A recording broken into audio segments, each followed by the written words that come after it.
my name's Dan, and this is Cora, and we're here to talk about board games again. We're here to talk about board games for children and families.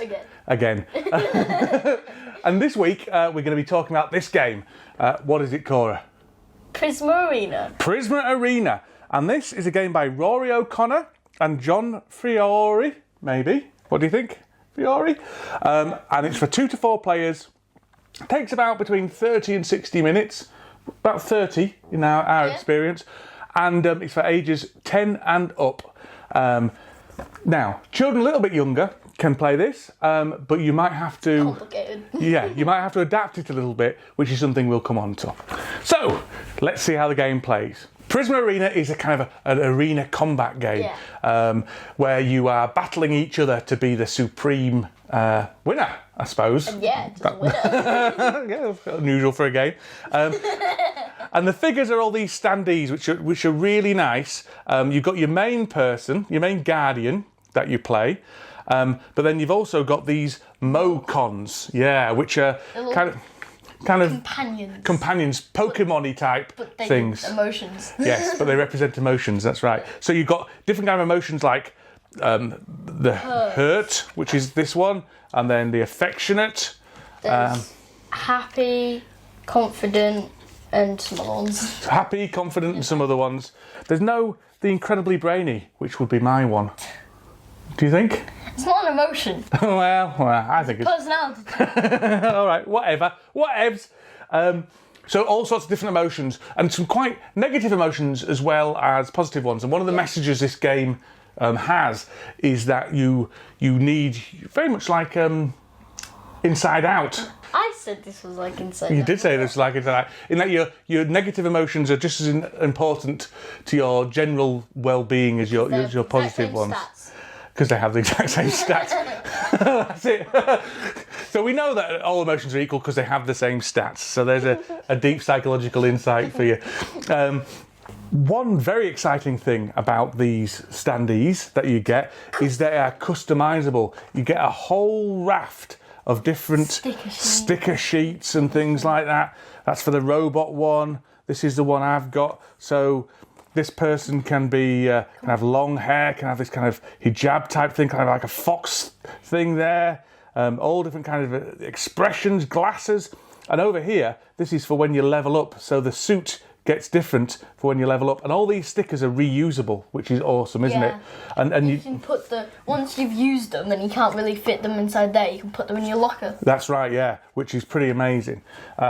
So that's one very exciting thing. And it is worth noting, really, that these are kind of very gender neutral things. So you can. They just start off bald. So there's a boy hair you can put on and sort of more girl hair. Yeah, or just short hair for a girl, or you can decide yourself what sex they are, can't you? Which is really quite awesome.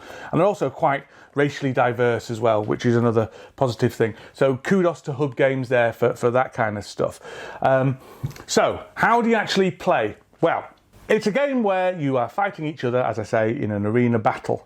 And so, on your turn, you can activate one of your fighters. And at the moment, these are all ready. So on your turn, you can turn this to indicate what you want to do. So this one would be you'd want to move. So you might move 4, because that's her. Everyone can just move 4. Everyone can move 4. Yeah. This one is blast. So you can, if this chap is over here, she can blast him and do a certain amount of damage to her. Now the damage is always set, so there's no rolling dice to see if you hit and things like that. You just automatically do the damage, don't you? Just do the damage. Yeah. And each person has the hit points, so every time. So most of the Mocons have 2 hit point, 2 damages. And all the main characters, Guardians, have 3. So if I got hit by a 3, I'd put 1, 2, 3 damages on there. That's right. That's spot on.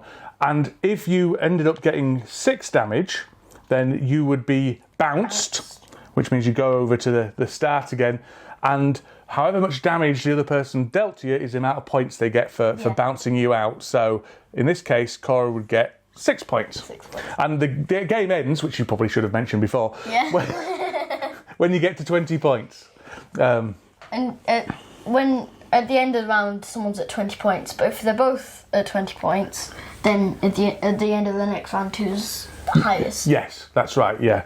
If it's a draw, you keep on battling, don't we? Yeah. Until you win. So you can move. We've done moving.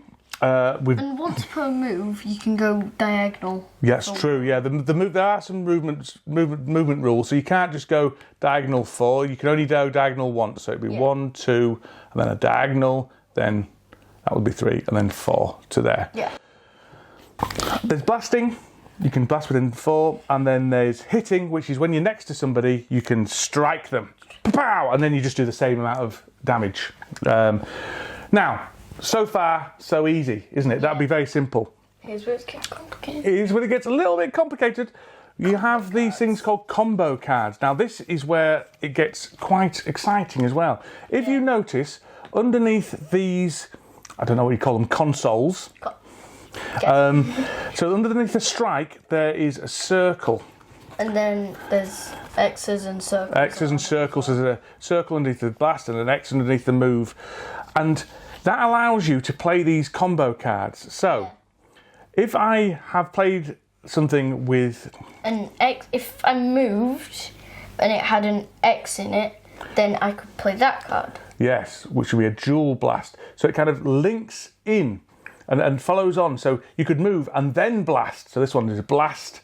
Do a normal blast or blast with a force of 1 twice. So 2 different people or whatever. Yeah. And then you notice there's another circle underneath there, like a little faded out one. So then you can play another combo card and then move again. And then there's another thing, so then you can play another one of those.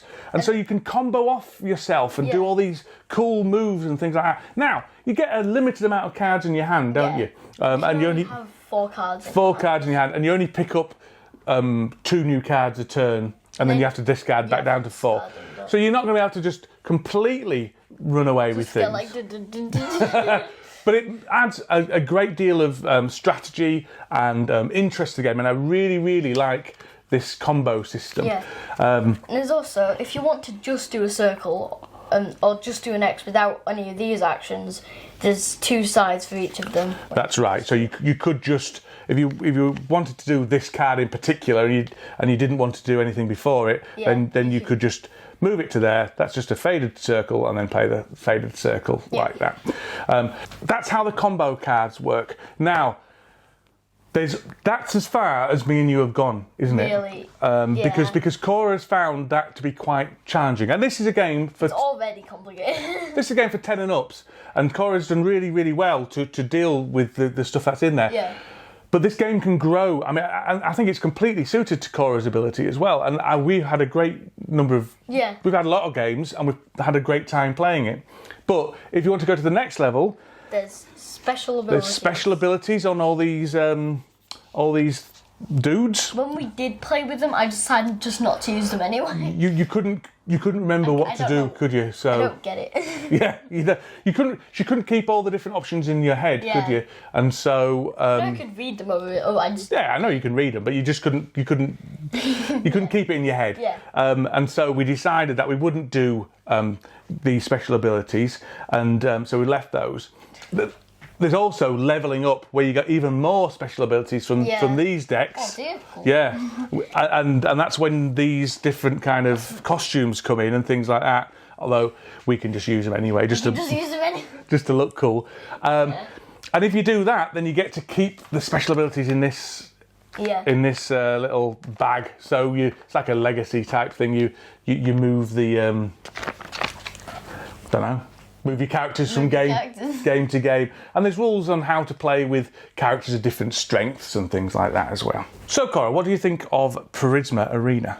I think it's a really good game. I think it is 10 and up for a reason. Yeah, it's 10 and up for a reason. And I think they've accurately judged the age on the thing. But I also think it's very accessible for you if we don't go so far down the line of options, You can really. still play really easily, and it's really still fun if you don't play with all the special abilities and this thing in the middle which does stuff. Yeah.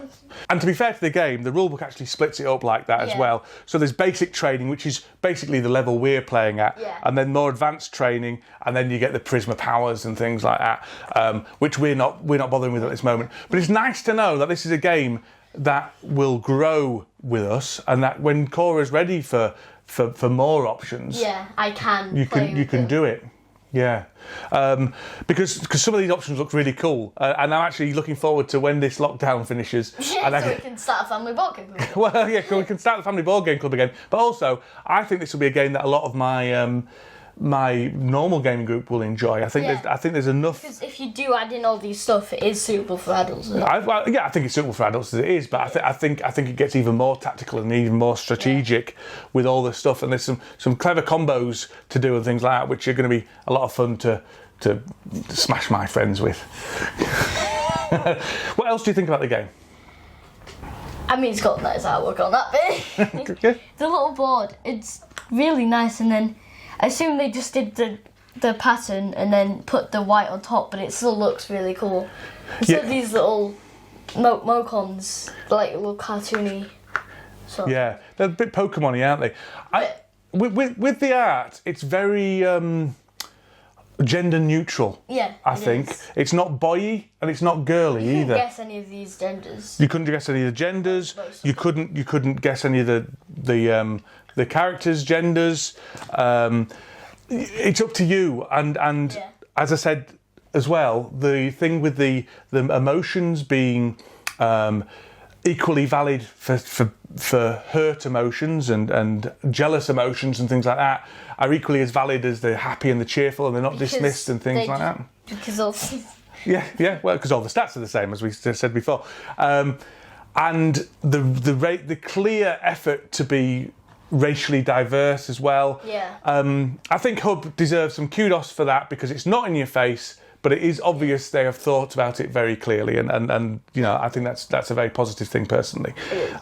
It's not preachy, but it's also there. How does this game make you feel? It's really fun. It's quite from these things, these little action things. I just realised there are two sides. Anyway, from these little action things, they feel quite sci-fi-y, which I and it reminds me of the Xbox or a PlayStation as well. Oh yeah, we forgot to mention the initiative system, which is quite an innovative initiative system. And it's like an advantage system. So whoever has the advantage chooses who goes first. If you let them go first, you keep the advantage. But if you want to go first, you give them the advantage. That's right. That's a very good way. This is why you should explain all the rules to the games and I shouldn't. That's a really clear way of putting it. And that's, again, even with the initiative system, there's some quite interesting choices to be made as well. At the start of the game, I'd recommend giving it to the other player because there's nothing to do. They can't hurt, and then you keep the advantage. Yeah, that's right. Yeah. No, it's good. With more than two players, well, we haven't played with more than two players. No one likes board games. Other than us two. We haven't played with more than two players, but it's got an interesting way of scoring because, as I said before, if you knock somebody out or bounce them, then you score. Get more points. You score the amount of points that you did damage to them. Yeah. But if there's more than two players, then the people who damaged them earlier still get points. So using these different coloured tokens, we keep a record of who did damage to what person, and so when they bounced, that's why they're different colours. Yeah. Okay. So when they bounced, if the blue person did 3 damage and the red person did 3 damage, then each would get 3 points. Okay, that'll be fun. And also, when you get bounced, when you get knocked out, you come straight back in. Yeah. There's no hurt feelings. Whenever you feel like whenever you want to go with that player, you just put them onto your little things that you spawn on, and then you can just go back. You just go straight back into the fight, don't you? So there's no hurt feelings and things like that. So I think that's all we've got to say about Prisma Arena, isn't it? Yeah. Unless there's anything else you want to add? Stars, but stars. It's out of 5 stars. Oh yeah, we'll do the stars. Got to do the stars. So Cora, what do you give Prisma Arena out of 5? 4. 4. A solid 4. I would give it a 4 as well. It's a little bit too complex for playing with me and Cora, but that's why it said the 10. That's not the bad game. That's not the game's fault. That's just the way it is. But the addition of the starter rules mean that we can play on that level. So I don't actually even see that as an issue. So it's fine to play with a bit younger than 10 people. Yeah. 10 people? What? No. I don't know if you can play with 10 people.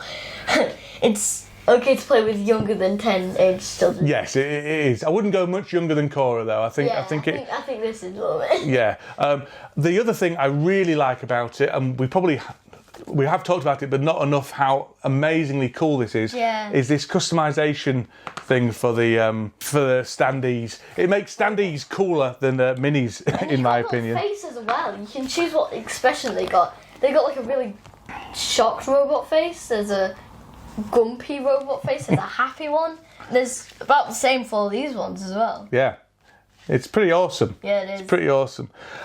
So you give it a 4. I'll give it a 4.5. I think this is a really solid game. I think it's a really solid game that I'm looking forward to playing with my friends as well as playing with Cora.